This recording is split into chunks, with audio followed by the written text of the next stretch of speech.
Bonjour et bienvenue dans ce podcast spécialement fait pour vous par le cabinet Serendip. Vous savez, le cabinet qui recrute par approche directe dans le secteur de la santé. Aujourd'hui, nous recevons Chantal Gouy, consultante senior chez Serendip. Elle interviewe Émilie Paul de Bueil, coach et psychologue du travail au sein de nos cabinets, pour nous en apprendre davantage sur le processus de l'assessment. Émilie, quelle est la particularité d'un assessment center par rapport à une évaluation, s'il te plaît ? Une évaluation, c'est un avis professionnel sur une personne. Ça peut être très pertinent, mais c'est un seul regard, une seule sensibilité, une seule expérience professionnelle qui évalue un autre. A contrario, dans un assessment center, le participant est évalué par plusieurs consultants. Et en fait, chaque compétence est évaluée à travers plusieurs exercices. Prenons un exemple. Imaginons qu'on construise un assessment center pour un candidat à un poste de directeur opérationnel. Imaginons qu'on doit évaluer sa capacité à développer une stratégie. C'est parce que cette qualité aura été entendue et vue dans plusieurs exercices bien ciblés par une psychologue du travail expérimentée, mais aussi par un stagiaire de 25 ans et un dirigeant de 50 ans, qu'on déduira qu'elle existe. C'est donc beaucoup plus complexe et riche qu'une évaluation.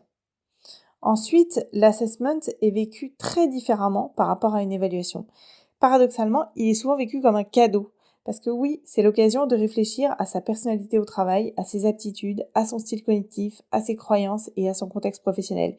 Et pour le participant, c'est souvent très agréable de comprendre où sont ses potentialités et comment il veut progresser à l'avenir. Comment se déroule un assessment ? Le directeur ou la directrice des ressources humaines commence par définir 4-5 compétences clés pour un poste. Là, il y a vraiment un écueil qui est important d'éviter parce qu'une personne qui a un bon sens relationnel, ça peut vouloir tout et rien dire. C'est pour ça que le psychologue du travail traduit la compétence clé pour ce poste en un comportement attendu. Il faut vraiment que ce soit clair pour tout le monde. Ensuite, la psychologue va rassembler les épreuves, ça peut être des tests de personnalité, des tests d'aptitude, des mises en situation, des questionnaires, des in-baskets, et il invitera les candidats à venir passer au moins une demi-journée dans son cabinet.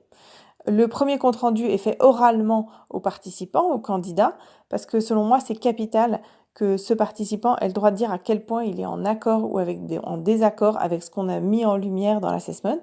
Et le deuxième compte-rendu est fait par écrit au commanditaire, souvent donc à la direction des ressources humaines.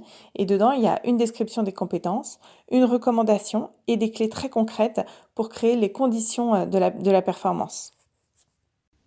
Un assessment en interne peut-il être un préalable à un recrutement externe ?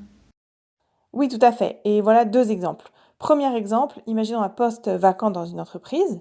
La direction des ressources humaines va vouloir valoriser d'abord la mobilité interne. Donc dans ce cas-là, elle va d'abord mettre en place des assessments dans le but de vraiment approfondir et de bien voir quels sont les potentiels qu'elle a dans l'entreprise.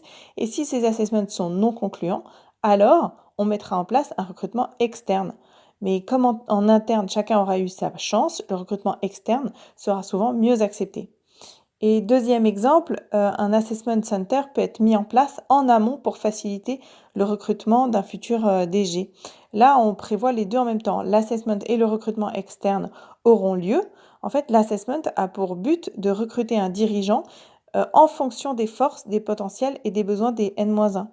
Le DG est recruté pour être celui dont le groupe a besoin pour performer ensemble. C'est vraiment une façon de respecter l'histoire d'une société et de ceux qui l'ont fait grandir. Quels sont les avantages d'un assessment ? J'en citerai 4. L'assessment, dans le cadre de la mobilité interne, c'est d'abord la preuve que les décideurs sont soucieux de rechercher les potentiels en interne, de faire grandir les équipes. C'est un message qui est vraiment extrêmement motivant pour toute l'entreprise. C'est un bel avantage. Ensuite, deuxième avantage, c'est très apprenant pour les bénéficiaires et pour la société. Troisièmement, l'assessment center apporte beaucoup de justice organisationnelle. Effectivement, c'est pas parce qu'on a eu un diplôme réussi il y a 20 ans, c'est pas un jeu politique qui aura joué dans l'accès à un poste. Tout le monde connaîtra le processus d'accès à un poste, donc c'est juste pour tout le monde. Et enfin, la validité pronostique des assessments est très élevée. Alors, on prévoit pas l'avenir, mais la prédiction d'un assessment center reste quand même excellente. Merci Émilie.